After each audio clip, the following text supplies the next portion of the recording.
What would you do if someone tried to control your life, only to unravel their own in the process?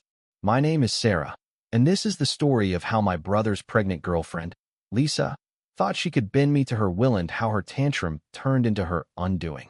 It started 3 months ago when my brother, Jake, brought Lisa to our family's small, cozy home in suburban Ohio. Jake, 28, was the kind of guy who wore his heart on his sleeve, always quick to help, always slow to judge. Lisa, on the other hand, was a whirlwind of demands from the moment she stepped through the door, her belly just starting to show. At 25, she carried herself like royalty, her sharp green eyes scanning our modest living room with a faint sneer. I was 22, fresh out of college, living at home to save money while I figured out my next step. I didn't expect to become the target of her crusade. Lisa's pregnancy seemed to amplify her need for control. She moved into our house, claiming Jake's room and half the fridge, dictating what we ate, what we watched, even how loudly we could talk. "The baby needs peace," she'd snap, her voice dripping with authority. Jake, smitten and eager to please, nodded along, but I saw the strain in his eyes.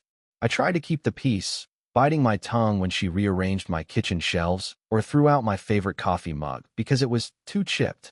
Things escalated when Lisa decided I wasn't contributing enough. One evening, as I washed dishes after a long day job hunting, she stormed into the kitchen, hands on her hips. "Sarah, you're living here rent-free, so you'll do what I say," she declared. "From now on, you're cooking dinner every night, and you'll run my errands. I'm pregnant, and I shouldn't have to lift a finger."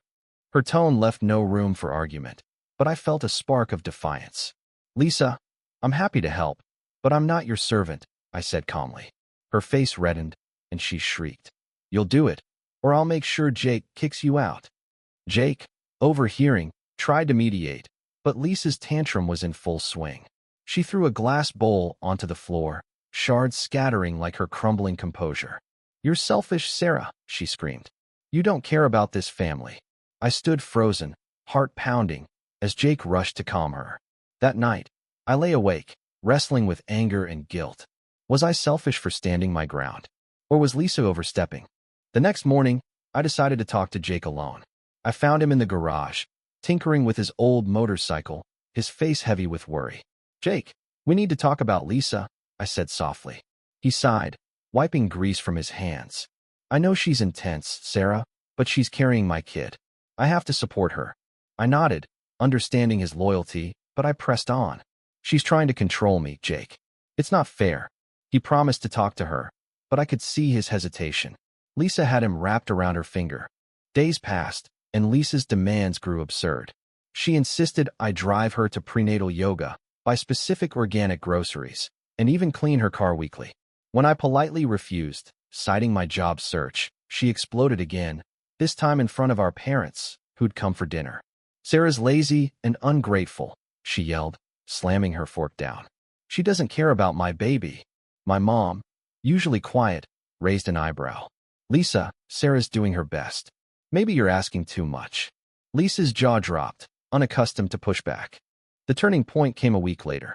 Lisa, determined to assert dominance, announced she was throwing a baby shower at our house and expected me to plan it. "You'll do it perfectly, or I'll tell everyone you're sabotaging my pregnancy," she threatened. I'd had enough. Instead of arguing, I smiled and said, "Sure, Lisa. I'll handle it." Her smug grin told me she thought she'd won. I planned the shower meticulously, inviting her friends, decorating with pastel balloons, and baking a cake from scratch. But I also did something else. I invited Jake's ex-girlfriend, Mia, who'd remained a family friend. Mia was kind, grounded, and most importantly someone Lisa despised for no reason other than jealousy. When Mia arrived, Lisa's face turned purple. "What is she doing here?" she hissed at me. I shrugged innocently. "She's Jake's friend. I thought it'd be nice." The shower was a disaster for Lisa. Her friends, charmed by Mia's warmth, gravitated toward her, leaving Lisa sulking.